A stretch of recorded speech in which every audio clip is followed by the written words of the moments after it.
Kinuha ng isang milyonaryo ang isang mahirap na babaeng kalalaya lang mula sa kulungan na may kasamang batang may kapansanan dahil sa awa. Hindi niya sukat akalain na ang tahimik na batang ito ay nagtatago ng isang madilim na sikreto mula sa kanyang sariling kabataan. Nasaan ang anak ko? Halos masirang boses ni Alpas, tunog kaawa-awa at tuyo.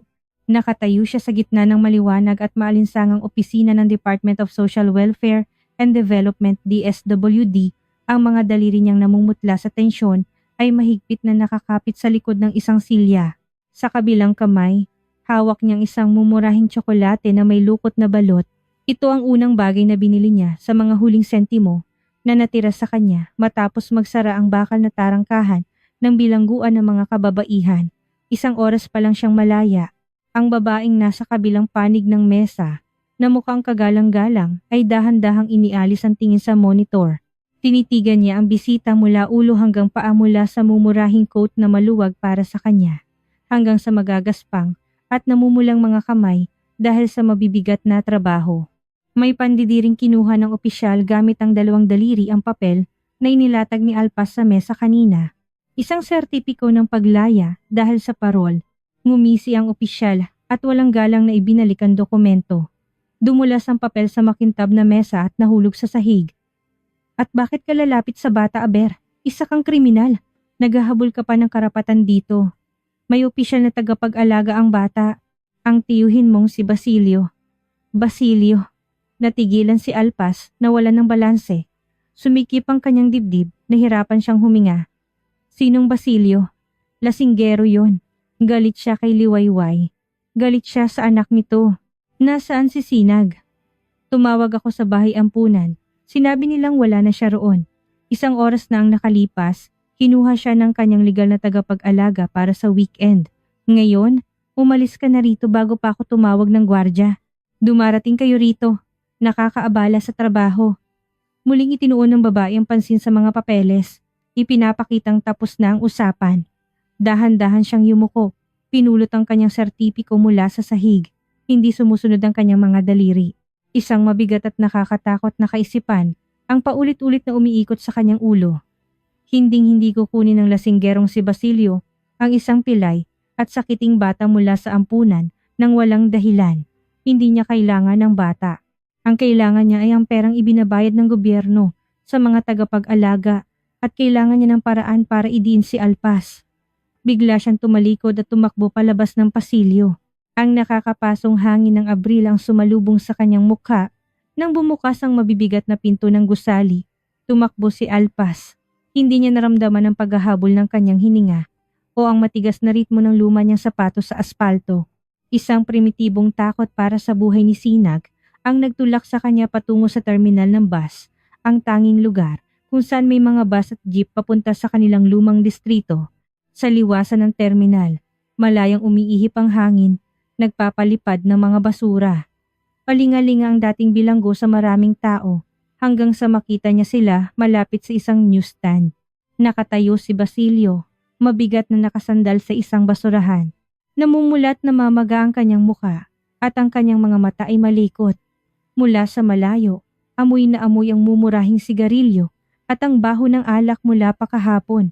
Sa isang kamay, mahigpit niyang hawak sa balikat ang isang payat at hukot na bata. Si Sinag. Nakayuko ang bata. Suot niya ang isang manipis na jacket na halatang hindi kanya na kailangan pang itupi ang mga manggas. Ang kanang paa niya, na nasa sirang sapatos, ay hindi natural ang pagkakatabingi isang lumang pinsala na hindi kailanman nagamot. Humagi siya patungo sa kanila. Lumuhod sa harap ng bata sa maruming semento.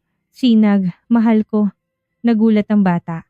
Itinaas niya ang kanyang malalaki at seryosong mga mata na walang bahid ng pagkabata. Niyakap siya ni Alpas. Ramdam ang kanyang mga buto sa manipis na tela ng jacket. Magaan siya na parang isang ibon. Aba, magaling. Kakalaya mo lang. Paus na ngumisi si Basilio, dumura sa kanyang paanan. Nakabalik ka na pala. At heto, dinala ko sa iyo ang pamangkin mo, salubungin mo. Dahan-dahang tumayo ang dalaga. Tinatakpan ng bata. Bakit mo siya kinuha? Hindi ka naman dumadalaw sa kanya. Ipinasok ni Basilio ang mga kamay sa bulsa ng kanyang maruming jacket at naningkit. Dugo mo yan, Kaya ikaw ang magpakain, magbihis, at magpagamot sa pilay niyang yan. Ang sustento niya mula sa gobyerno, sa card ko mapupunta. Pinaghirapan ko rin naman yan. Nag-asikaso ng mga papeles. Pupunta ako sa DSWD. Nanginginig ang boses ni Alpas, ngunit sinubukan niyang maging matatag. Sasabihin ko na lasinggero ka, ay hindi mo ibinibigay ang pera para sa bata. Agad na nagdilim ang mukha ni Basilio. Humakbang siya palapit. Halos matabunan siya ng kanyang malaking katawan. Subukan mo lang, pabulong niyang sabi. Humahinga ng maasim na amoy ng alak. Bukas na bukas, pupunta ako sa barangay at magrereklamo na tinangay mong bata. Ano ka ba sa papel? Wala. Isang ex ko na walang karapatan. Babawiin ang parol mo at babalik ka sa rehas. Kakain ng pagkain ng preso. At ang batang to, sa ampunan ulit. Naintindihan mo? Marahas siyang itinulak ni Basilio sa balikat, tumalikod, at mabigat na naglakad patungo sa isang sari-sari store na nagbebenta ng alak. Naiwan si Alpas na nakatayo sa mahanging platform. Kumapit si Sinag sa laylayan ng kanyang coat.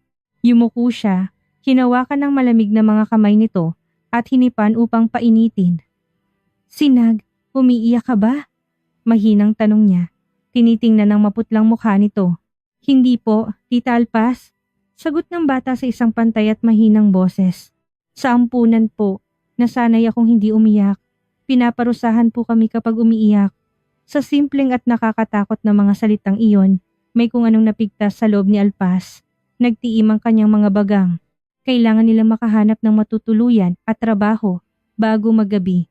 Naglakad sila sa mga lansangan ng syudad, humihinto sa bawat tindahan at kainan. Nakiusap si Alpas na kahit maglinis lang ng sahig, magayos ng paninda, magtapon ng basura, anumang mababang trabaho na may arawang sahod. Sa unang kainan, isang matabang babae na naka-apron na nakinig sa kanya, tumango at humingi ng dokumento. Inabot ni Alpas ang kanyang ID at ang nakatuping papel. Binuklat ng babae ang sertipiko, tiningnan ito. Agad na naging matigas at sarado ang kanyang mukha. Itinapon niyang papel sa counter. Hindi kami tumatanggap na magnanakaw. Umalis ka na bago pa kita masabihang may nawawala. Ang tatak, mabigat itong nakadagan sa kanya. Lumabas sila sa isang gusali at pumasok sa isa pa. At saan man, pareho ang nangyayari. Nakatikom na mga labi, mapanuring mga tingin, saradong mga pinto. Mas hinigpitan ni Alpas ang hawak sa kamay ni Sinag habang bumabalik sa alaalang isinumpang araw 3 taon nang nakalipas. 4 na taong gulang pa lang si Sinag noon. Ang kanyang pilay na binti ay nagsimulang manghina. Sinabi ng doktor, kailangan ng bayad na operasyon. Kung hindi, mananatiling baldado ang bata habang buhay. Si Alpas, na nagtatrabaho bilang tagapabalot sa isang malaking bodega ng pagkain, ay lumapit sa direktor si Ginoong Reyes, isang malaking tao na laging pinagpapawisan. Nakatayo siya sa harap nito. Lumuluha, nagmamakaawa na bigyan siya ng cash advance na katumbas ng isang taong sahod. Pinagtawanan lang siya ni Ginoong Reyes at pinalabas ng opisina. Kinabukasan, magulo ang bodega. Nawawala ang malaking halaga mula sa kahadeyero. Si Reyes, na may malaking utang sa sugal, ang kumuha ng pera ngunit pinalabas niya na si Alpas ang may kasalanan. May motibo siya. Alam ng lahat na desperado siyang makahanap ng pera para sa operasyon ng pamangkin. Wala siyang alibi. Ang mga recording mula sa kamera ay misteryosong nawala. Bago ang paglilitis, hinarang siya ni Reyes sa isang bakanting pasilyo. Makinig ka, tanga, paus niyang sabi. Akuin mo ang kasalanan at manahimik ka. Hindi ko gagalawin ng bata. Kung magmamatigas ka at kukuha ng abogado, sisirain ko ang buhay mo at ng pamangkin mo. Marami akong koneksyon. Naintindihan mo? Para sa kaligtasan ni Sinag, nanahimik siya. Inako ang kasalanan ng iba, yumuko sa korte, at ipinadala sa kulungan. Umaasang kahit paano ay aalagaan ni Basilio ang kanyang apo. Ang malamig na ihip ng hangin ang nagpabalik sa kanya sa realidad. Dumidilim na, at nagsimula ng sumindi ang mga ilaw kalye. Nakatayo sila sa isang dayuhang lansangan. Walang pera, walang pagkain, walang matutulugan. Ang kanyang ginawa ay naging isang walang hanggang tatak na ngayon ay nagkakait ng normal na buhay hindi lang sa kanya, kundi pati na rin sa batang isinakripisyo niya. Nakarating sila sa isang mamahaling supermarket na kumikinang ang mga bintana. Ang mga automatikong pinto ay tahimik na bumubukas naglalabas ng mga busog at maayos na tao may dalang malalaking paper bag. Mula sa tindahan, may amoy ng bagong lutong tinapay, banilya, at inihaw na karne. Nanghihina siyang umupo sa isang malamig na kahoy na upuan malapit sa pasukan. Umupo si Sinag sa tabi niya. Sinubukan niyang huwag manginig, ngunit nanginginig ang kanyang maliliit na balikat sa ilalim ng manipis na jacket. Tinitigan niya ng matagal ang mga paper bag ng mga taong dumadaan. Tita Alpas, mahina, halos pabulong na tanong ng bata. Makakabili po ba tayo kahit isang pirasong tinapay ngayon? Magtitiis po ako kung wala. Sa ampunan po, sanay ako magtiis hanggang umaga. Mabilis na tumalikod si Alpas. May bumara sa kanyang lalamunan. Tinakpan niya ang kanyang bibig upang hindi humagulgol dito mismo sa kalye. Ramdam niya ang ganap na kawalan ng pag-asa. Muling bumukas sa mga pinto ng supermarket, lumabas ang isang matangkad at malapad ang balikat na lalaki na nakabukas ang madilim na coat. Si Alab Cortez, 36 na taong gulang siya at ang kanyang buong buhay ay sumusunod sa isang mahigpit na schedule, malalaking transaksyon at ganap na kontrol sa sitwasyon. Dala niya ang 2 mabibigat na paper bag kung saan nakasilip ang mga pakete ng mamahaling keso, piling-piling steak at isang bote ng koleksyong alak. Lumapit si Alab sa kanyang malaking itim na SUV na nakapark sa gilid ng bangketa. Sa pagpindot ng isang pindutan sa susi, kumurap ang mga ilaw ng sasakyan, binubuksan ang mga pinto. Inilagay niya ang mga bag sa katad na upuan sa likod. Sa loob ay mainit at may mahinang musikang tumutugtog. Isasara na sana niya ang pinto nang mapansin niyang upuan 10 hakbang mula sa sasakyan. Sa ilalim ng dilaw na ilaw ng poste, may nakaupong babae. Napakapayat niya, suot ang isang maluwag na coat. Hawak niya sa kanyang mga palad ang maliliit na kamay ng isang bata at desperadong hinihipan upang painitin. Hindi gumagalaw ang bata, nanginginig sa ginaw. Natigilan si Alab, sa kanyang mundo, hindi pinapansin ng mga naiwanan. Palagi niyang iniisip na bawat isa ay may gawa ng kanyang sariling kasawian. Ngunit ngayon, habang tinitingnan na nanginginig ng mga balikat ng bata at ang babaeng ibinibigay ang huling hininga ng init sa bata, nakaramdam siya ng isang kakaibang pakiramdam na nagpatigil sa kanyang dating kalamigan. Isinara niya ang pinto sa likod ng sasakyan at dahan-dahang lumapit sa upuan. Itinaas ni Alpas ang kanyang ulo. May takot sa kanyang mga mata. Sanay na siyang sa mga taong tulad nito na nakamahal na damit at may mabigat na tingin. Ay utos lang na umalis ang aasahan. Agad niyang inilapit si Sinag sa kanya. May hinihintay kayo? Ang boses ni Alab ay pantay, ngunit mayroon itong karaniwang autoridad ng isang taong nagtatanong at laging nakakakuha ng sagot. Aalis na po kami, mabilis na sabi ni Alpas. Nagsimula siyang tumayo, inaayos ang laylayan ng kanyang coat. Pasensya na po, hindi kami nakakaabala. Manatili kayo, maikling sabi ni Alab. Tiningnan niya ang payat at pilay na binti ng bata, ang nangingitim nitong mga labi at muling ibinalik ang tingin sa babae. Walang pagsusumamo sa kanya.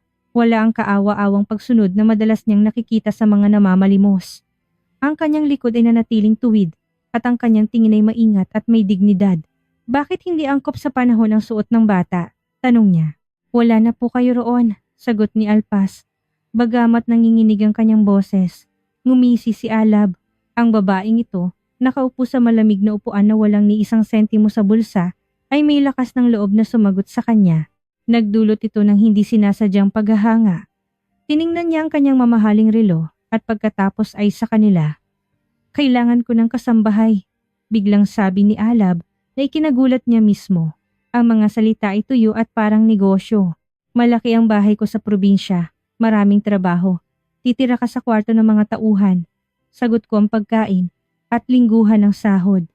Natigilan si Alpas.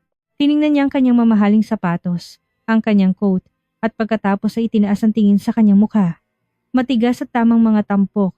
Abuhin ng mga mata na direktang nakatingin at malamig. May nakaraan po ako. Dahan-dahan niyang sinabi. Naiintindihan na mas mabuting sabihin ang totoo ngayon kaysa marinig muli ang nakakainsultong, umalis ka, hindi po ako tinatanggap kahit saan. Kakalaya ko lang po ngayon. Bahagyang itinaas ni Alab ang kanyang kilay, ngunit nanatiling hindi nagbabago ang kanyang mukha. Muli niya itong tiningnan. Interesado ako sa kalinisan ng bahay ko, hindi sa iyong talambuhay.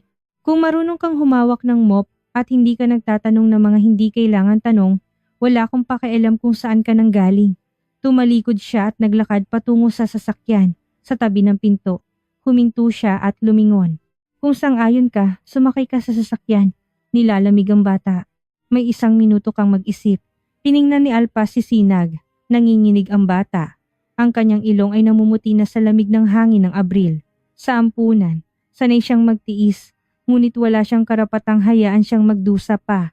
Ang kanyang dignidad ay hindi katumbas ng kalusugan ng bata. Mahigpit niyang hinawakan ang kamay ni Sinag. Tumayo mula sa malamig na upuan at dinala ito sa mainit at malaking sasakyan patungo sa isang hindi kilala at nakakatakot na buhay. Ang malalapad na gulong ng SUV ay dahan-dahang umuusad sa basang aspalto. Sa loob ay mainit, halos nakakapaso, at may mahinang instrumental na musikang tumutugtog. Nakaupo si Alpas sa likurang upuan, yakap si Sinag. Nakatulog agad ang bata pagkaandar ng sasakyan. Ang kanyang ulo'y bumagsak sa balikat ni Alpas at ang kanyang payat na mga binti sa sirang sapatos ay halos hindi umabot sa gilid ng katad na upuan. Tumingin si Alpas sa bintana sa mga dumadaang ilaw ng gabi sa lungsod at hindi makapaniwala sa nangyayari. Kaninang umaga lang, lumalabas siya sa tarangkahan ng kulungan, handa sa pinakamasama at ngayon ay nakasakay sa isang mamahaling sasakyan kasama ang isang lalaking hindi niya man lang alam ang pangalan. Kumpiyansang nagmamaneho si Alab, hindi tumitingin sa salamin. Hindi niya lubos na maunawaan kung bakit niya isinakay sa kanyang sasakyan ang babaeng ito na may kasamang bata. Karaniwan, hindi siya nagpapadala sa biglaang bugso ng damdamin. Ang buong buhay niya, ang kanyang negosyo sa konstruksyon, ang kanyang pang-araw-araw na gawain ay batay sa mahigpit na kalkulasyon. Ngunit ang imahe ng nanginginig at hukot na bata sa harap ng supermarket ay tumagos sa kanyang karaniwang baluti. Lumiko ang sasakyan sa isang makitid na aspaltadong kalsada at huminto sa harap ng matataas na bakal na tarangkahan. Tahimik na bumukas ang mga ito. Pinapasok ang SUV sa loob ng isang malaking lote. Ang bahay ni Alab ay napakalaki. Pagpasok nila, agad na bumungad kay Alpas ang isang amoy. Isang pinot hindi matapang na halimuyak ng mamahaling kahoy, sariwang kape at magaan na pabango ng lalaki. Hindi niya napigilang huminga ng malalim. Masyado pang sariwa sa kanyang alaala ang ibang mga amoy. Ang matapang na amoy ng klorin sa mga barracks. Ang amoy ng mamasamasang semento, ang maasim na sabaw sa kantina ng kulungan. Ang iyong silid ay nasa unang palapag, sa dulo ng pasilyo. Sabi ni Alab habang hinuhubad ang kanyang coat. May sariling banyo doon at ang mga kumot ay nasa aparador. Magpahinga kayo ngayon. Ayusin ang iyong mga gamit. Bukas ng umaga, pag-uusapan natin ang iyong mga tungkulin sa bahay. Salamat po, Ginoong Alab. Mahinang sagot ni Alpas. Wala po kaming gagalawin. Maikling tumango si Alab at umakyat sa malapad na hagdanan patungo sa ikalawang palapag. Ang silid para sa mga tauhan ay maliit ngunit maliwanag at napakalinis. 2 kama, isang aparador, at isang maliit na TV na nakasabit sa dingding. Dahan-dahang inihiga ni Alpas ang natutulog na si Sinag sa kama at pumasok sa banyo. Binuksan niya ang gripo. Agad na dumaloy ang mainit na tubig, pinapainit ang kanyang nanlalamig na mga daliri. Mabilis niyang hinubaran si Sinag na halos hindi gumalaw at nanginginig lang sa antok. Nang ilagay niya ito sa shower at binuksan ng mainit na tubig, nagulat ang bata at sumiksik sa sulok. Sinag, huwag kang matakot. Tubig lang to. Mainit at masarap sa katawan. Malambing na sabi ni Alpas habang sinasabon ng bimpo na amoy almendras. Tinitigan ni Sinag ang makapal na puting bula na parang ngayon lang niya ito nakita. Sa ampunan, mabilisan ang paligo gamit ang matigas na sabong panlaba sa ilalim ng bahagyang mainit na tubig habang sinisigawan. Dito ay tahimik at ligtas. Dahan-dahang nag-relax ang bata. Bumaba ang kanyang payat na mga balikat at hinayaan niyang linisin ni Alpas ang kanyang buhok at likod. Matapos punasan si Sinag ng malaking tuwalya, inihiga siya ni Alpas sa kama. Nakatulog agad ang bata. Umupo si Alpas sa gilid ng kanyang kama. Ramdam niyang sakit sa kanyang mga binti at ang matinding pagod, ngunit ayaw pa niyang matulog. Tiningnan niya ang malinis na silid. Ito ay isang gintong hawla, isang dayuhan at hindi maintindihang mundo. Ngunit dito ay mainit at dito ay kasama niya si Sinag. Para dito, handa siyang linisin ang sahig ng malaking bahay gamit ang isang sipilyo kung kinakailangan. Samantala, sa ikalawang palapag, nakaupo si Alab sa kanyang opisina. Sa mesa ay isang baso ng brandy na hindi pa nagagalaw. Binuksan niya ang malaking monitor na nagpapakita ng mga imahe mula sa mga CCTV camera. May mga kamera sa mga pasilyo, sa kusina, sa sala, at sa buong paligid ng bakuran. Hindi sakop ang mga personal na silid, ngunit anumang paglabas sa pasilyo ay agad na naitatala. Inilipat-lipat ni Alab ang mga kamera. Walang tao sa pasilyo ng unang palapag. Ang pinto ng silid ng mga tauhan ay nanatiling sarado. Sumandal siya sa kanyang upuang katad at hinilot ang kanyang ilong. Nawala ng awa, napalitan ng karaniwang pragmatismo. Pinapasok niya sa bahay ang isang dating bilanggo, isang babaeng hinatulan dahil sa pagnanakaw. Hindi siya isang taong madaling magtiwala. Nagpasya siyang maingat na bantayan ito sa unang linggo.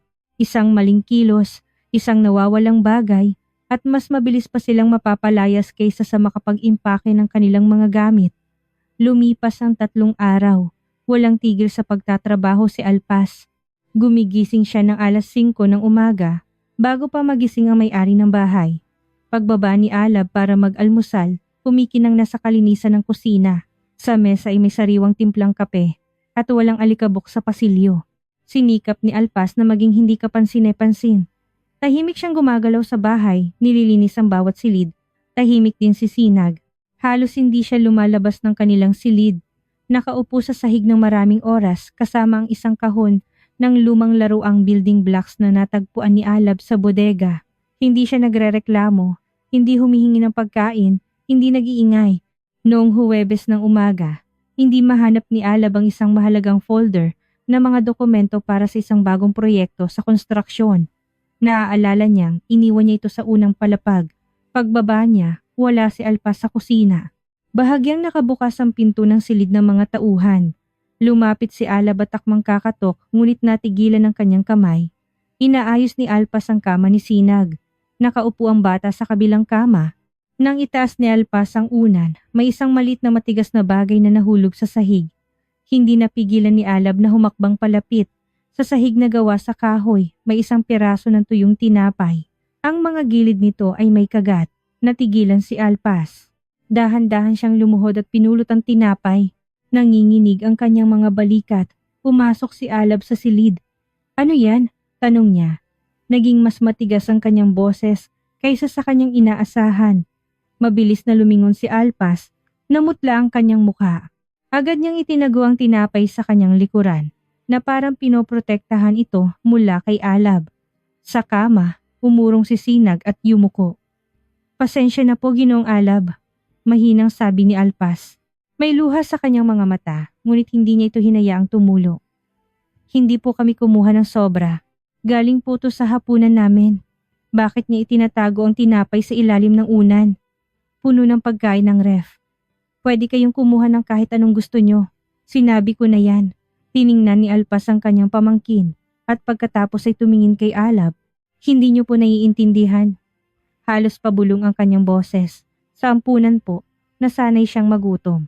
Doon, ang mga umiiyak o nagrereklamo ay pinaparusahan ng mga tagapag-alaga sa pamamagitan ng pagkakait ng hapunan. Pinapatulog silang gutom. Natuto siyang magtago ng mga piraso ng tinapay para may makaing kinabukasan para hindi mamatay sa sakit ng tiyan. "Mawawala rin po to, Ginoong Alab. Kailangan lang po niyang maniwala na hindi na mawawala ang pagkain." Tahimik na nakatayo si Alab. Malalim na tumago sa kanya ang mga salita ni Alpas. Ang kanyang matagumpay na buhay, ang milyon-milyong kontrata, ang mga hapunan sa mamahaling restaurant, lahat ay biglang naging walang kabuluhan sa harap ng tuyong piraso ng tinapay na itinago ng isang 7 taong gulang na bata sa ilalim ng unan dahil sa takot. Tiningnan niya si Sinag. Hindi na ito nakayuko. Itinaas niya ang kanyang ulo at direktang tumingin kay Alab. Walang takot sa kanyang mga mata. Mayroon itong matigas na pagtatanggol. Kumunot ang noo ni Sinag. Ang kanyang mga kilay ay nagsalubong ng husto na nag-iwan ng malalim na guhit sa kanyang noo. Natigilan si Alab. May kakaibang kilabot na dumaloy sa kanya. Ang kilos na iyon, ang mabigat na pagsalubong ng kilay. Nakikita niya ito sa tuwing tumitingin siya sa salamin. Sa mga sandali ng matinding galit, ang pagkunot ng noo ng bata ay eksaktong katulad ng sa kanya. Lumunok si Alab. "Hayaan mo siyang kumuha ng pagkain kung kailan niya gusto." Paos niyang sabi, tumalikod patungo sa pinto. "Kailangan ko ang asul na folder. Kung makita mo sa sala, dalhin mo sa opisina. Mabilis siyang lumabas. Ramdam ang malakas na tibok ng kanyang puso. Nagkataon lang, isang random na ekspresyon ng isang dayuhang bata. Ngunit ang tinapay na iyon at ang tingin na iyon ay gumulo sa kanyang buong araw. Gabi ng araw na iyon, lumabas si Alab sa terasa. Medyo malamig, nagsindi siya ng sigarilyo, nakatingin sa nagdidilim na hardin. Sa gilid, malapit sa likurang pinto, umingit ang pinto. Lumabas si Alpas. Dala niya ang isang plastik na timba na may tubig para itapon sa labas ng bakod. Suot pa rin niya ang luma niyang damit na halatang hindi sapat para sa lamig. Nanginig siya sa hangin, mabilis na itinapon ang tubig at tumalikod para bumalik sa loob. Alpas, sandali! Tawag ni Alab. Huminto siya, inilapag ang timba sa sahig at lumapit sa terasa na nanatili sa isang magalang na distansya. Kinuha ni Alab mula sa loob ng kanyang jacket ang kanyang pitaka at naglabas ng ilang malalaking pera. Kunin mo, inabot niya ang pera. Bukas, pumunta ka sa mall, bumili ka ng maayos na damit, mainit na jacket, sapatos, at para na rin sa bata. Nakakaawa siyang tingnan, para siyang pulubi sa mga lumang damit niya. Ituring mo itong cash advance o bonus para sa mahusay na paglilinis. Tiningnan ni Alpas ang inaalok na pera. Marami iyon. Sapat hindi lang para sa mga jacket, kundi pati na rin sa magandang sapatos at para sa bagong pantalon para kay Sinag. Dahan-dahan niyang itinaas ang kanyang mga mata kay Alab. Tumuwid ang kanyang likod, lalo pang naging diretso. Salamat po sa pag-aalala, Ginong Alab, pero hindi ko po tatanggapin. Pumunot ang noo ni Alab. Ang kanyang kamay na may hawak na pera ay nanatili sa ere. Anong problema? Binibigyan kita ng pagkakataong bihisa ng bata. Hindi ito limos, sabi ko. Ito ay advance. 3 araw pa lang po ako nagtatrabaho sa inyo. Mahinahon, ngunit matatag na sagot ni Alpas. Hindi ko pa po kinikita ang ganyang kalaking halaga. Pagdating ng araw ng sahod, kukunin ko po ang eksaktong halaga na napag-usapan natin. Huwag kang mag-inarte. Nilalamig ang bata. Mahirap po kami, Ginoong Alab. Ang kanyang boses ay mahina, ngunit may bakal sa likod nito. May nakaraan po kami, pero hindi kami namamalimos. Ayaw po namin ng hindi sa amin. Kukunin ko lang po ang pinaghirapan ko. Maaari na po ba akong umalis? Tinitigan siya ni Alab na may pagkalito. Sa kanyang mundo, kung saan siya gumalaw sa nakalipas na 10 taon, laging tinatanggap ng mga tao ang pera. Ang mga babaeng nakarelasyon niya ay nagpaparinig pa para sa mga regalo. Tinatanggap ang mamahaling mga padala na parang karapatan nila at humihingi pa ng higit at ang payat at pagod na babaeng ito na may tatak ng bilangguan ay nakatayo sa harap niya sa malamig na hangin na nakasuot ng manipis na damit at tumatanggi sa tulong dahil sa kanyang matibay na prinsipyo at dignidad. Sige, maikling sagot niya. Ibinabalik ang pera sa pitaka.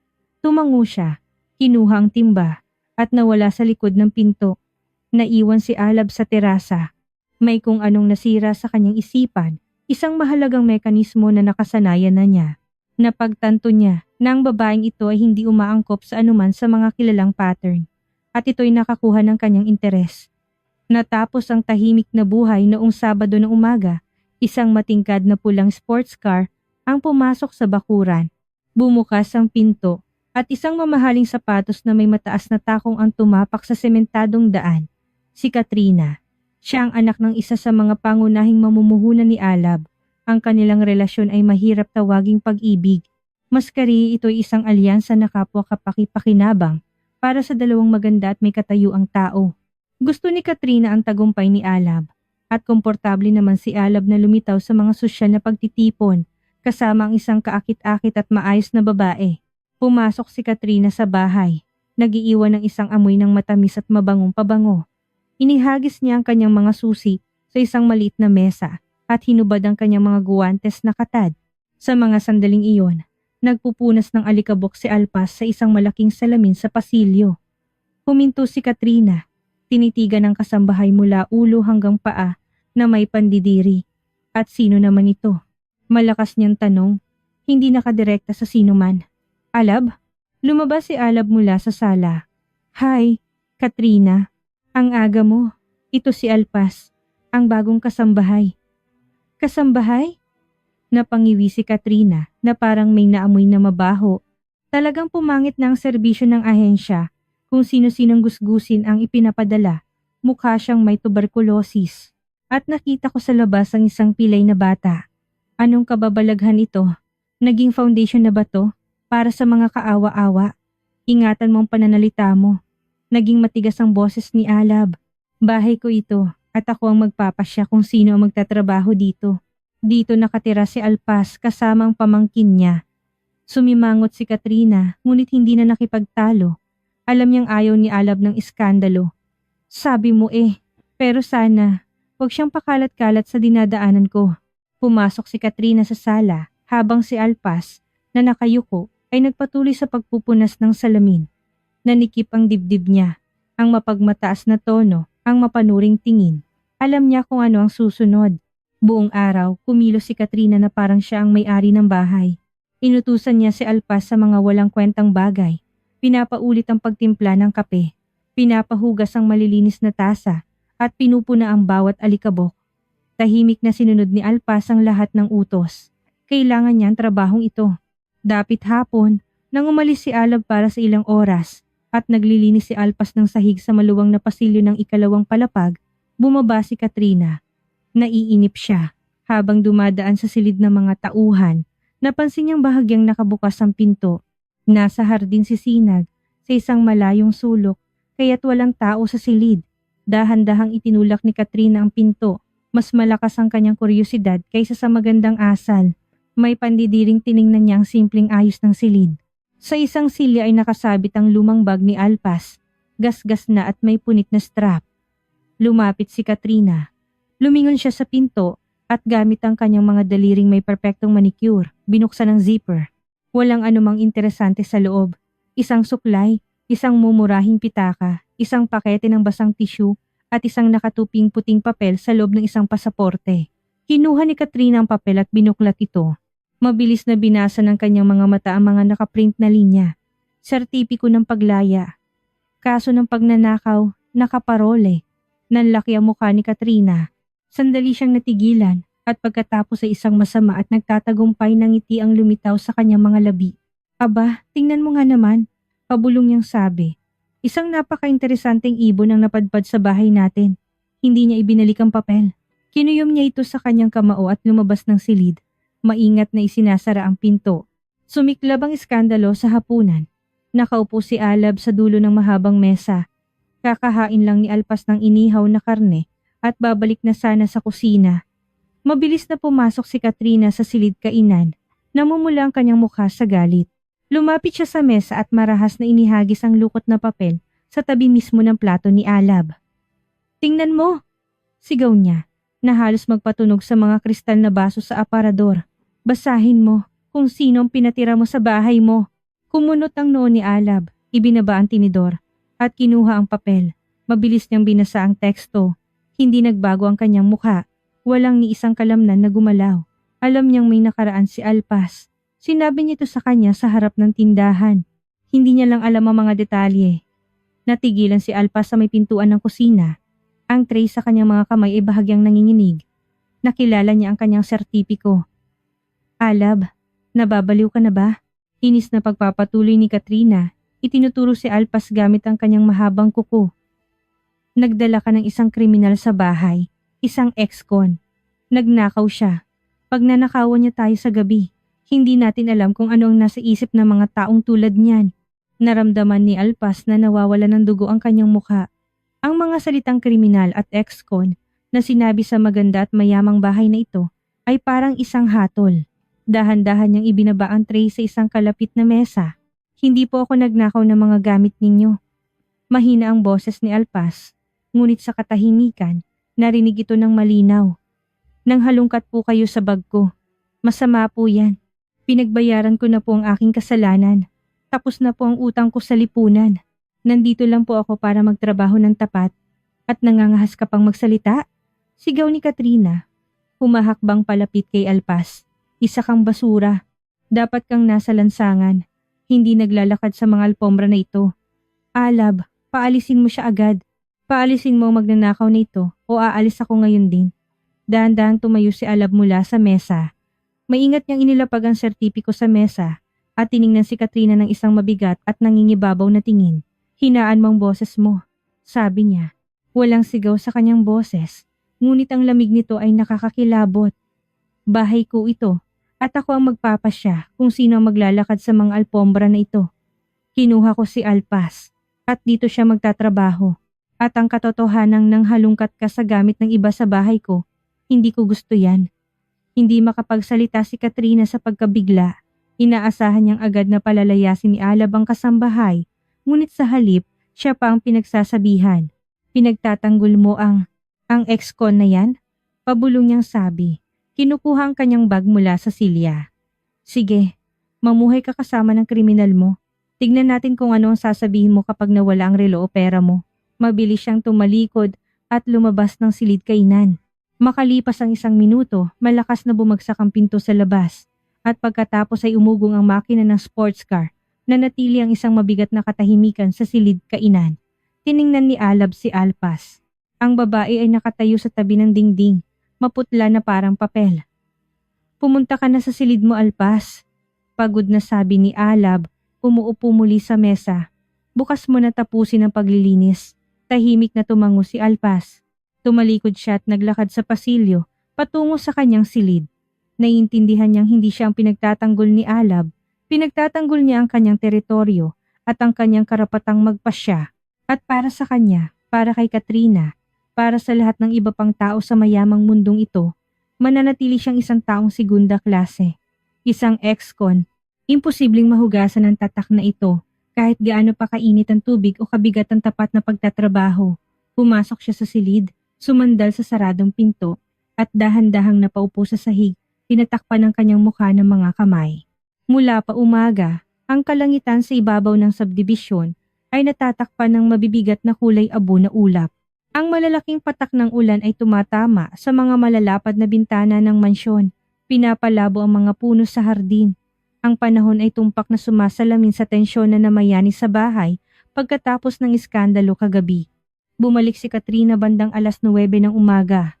Ang kanyang pulang sports car ay agresibong huminto sa harap ng hagdanan. Nagwiwisik ng tubig mula sa mga sanaw. Pumasok ang dalaga sa bahay na may kumpiyansa. Ipinapakita na ang alitan kagabi ay isang malit na hindi pagkakaunawaan na dapat kalimutan ni Alab. Nakasuot siya ng isang perpektong beige na trench coat. At ang kanyang mukha ay natatakpan ng madilim na salamin. Nagkakape si Alab sa silid kainan, nagbabasa ng balita sa kanyang tablet. Tumugon siya sa kanyang pagbati ng isang pigil na tango. Naintindihan ni Katrina na galit pa rin siya. At ang may kasalanan dito ay ang maputlang gusgusin na may tatak na kriminal.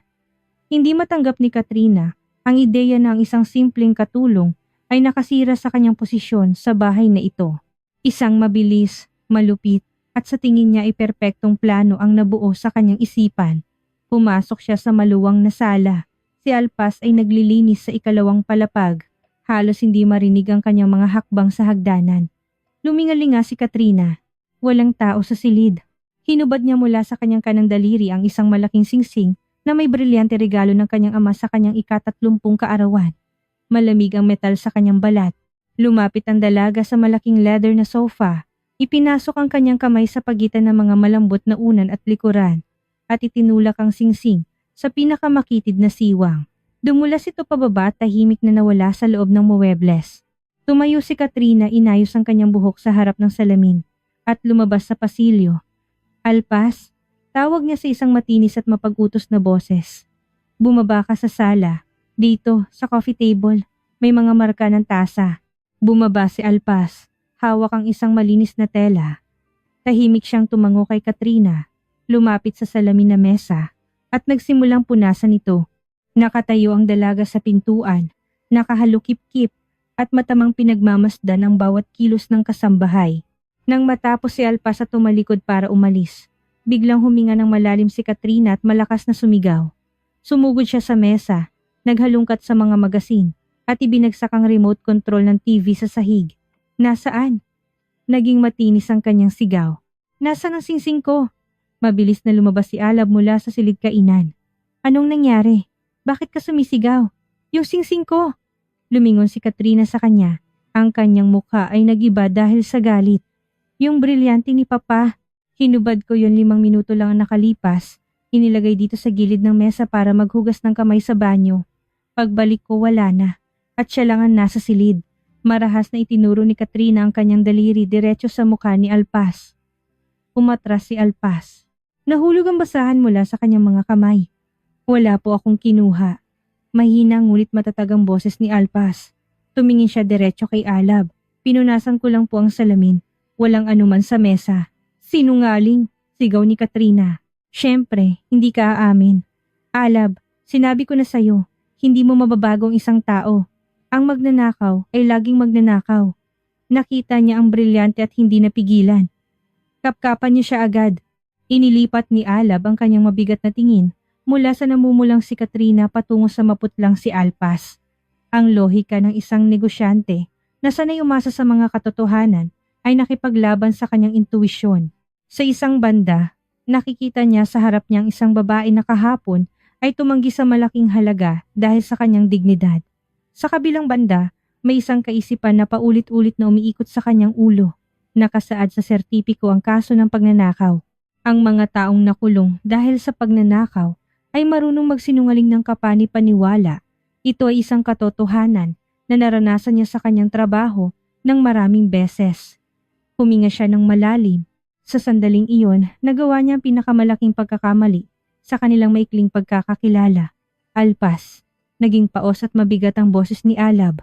Ilabas mo ang laman ng iyong mga bulsa at ipakita mo ang iyong gamit. Napanatili ang isang nakakabinging katahimikan sa sala. Ang tanging maririnig ay ang patak ng ulan sa mga bintana. Tiningnan ni Alpas si Alab. Sa kanyang malalaking mata, walang takot o galit. May isang bagay na mas nakakatakot na nangyayari. Sa mga mata ni Alpas, namatay ang pag-asa, ang marupok na tiwala, ang maliit na pag-asa na may isang tao sa mundong ito na makakakita sa kanya bilang isang tao at hindi isang tatak ay naglaho. Muli siyang nakatayo sa harap ng direktor ng bodega. Muli siyang nakatayo sa harap ng hukom. Muli siyang walang kasalanan ngunit laging sala. Hindi siya nakipagtalo, hindi sumigaw na wala siyang kasalanan. Tahimik na ipinasok ni Alpas ang kanyang mga kamay sa bulsa ng kanyang simpleng apron at inilabas ang laman nito. Isang lukot na resibo lang mula sa grocery ang nahulog. Pagkatapos ay tumalikod siya at dahan-dahang nang hindi nag-aangat ng tingin, naglakad sa pasilyo patungo sa silid ng mga tauhan. Itatago niya. Yan ngayon, sundan mo siya. Hindi tumigil si Katrina. Hinihila ang manggas ni Alab.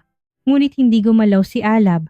Ramdam ang isang malamig at malagkit na pakiramdam na may mali sa nangyayari. Hindi siya sumunod. Makalipas ang 5 minuto, bumukas ang pinto ng silid. Lumabas si Alpas sa pasilyo suot ang kanyang luma at maluwag na coat.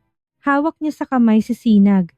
Sa kabilang kamay naman ay may maliit na balutan, ang luma niyang bag na may sirang strap, kung saan kasya ang lahat ng kanilang simpleng buhay. Pilit na naglalakad si Sinag sa tabi niya, pilay ang isang paa. Pagdating sa pasukan, kung saan nakatayo sina Alab at Katrina, huminto si Alpas. Maaari niyo pong kapkapan ang aming mga gamit, Ginoong Alab, sabi niya sa isang pantay, at walang buhay na tono, inilalapag ang bag sa sahig. Aalis na po kami. Hindi tiningnan ni Alab ang bag, tiningnan niya ang bata. Si Sinag ay nakasuot ng bago at makapal na winter jacket na kulay asul. Binili ito ni Alab 2 araw na ang nakalipas matapos tumanggi si Alpas sa pera. Dinala niya lang ang package, inilagay sa kama sa kanilang silid, at nagsinungaling na ito ay naiwan ng anak ng isang kakilala, kahit na nakasabit pa ang tag mula sa tindahan sa zipper. Tuwang-tuwa si Sinag sa bagong damit. Ito ang unang mainit na damit na natanggap niya sa loob ng maraming taon. Huminto ang bata sa harap ni Alab. Seryoso at napresyon na ang kanyang maliit na mukha. Binitawan niya ang kamay ng kanyang tiya. Ang kanyang payat na mga daliri ay umabot sa zipper ng bagong jacket. V-zig. Gumalaw pababa ang metal na zipper. Hinubad ni Sinag ang jacket mula sa kanyang mga balikat.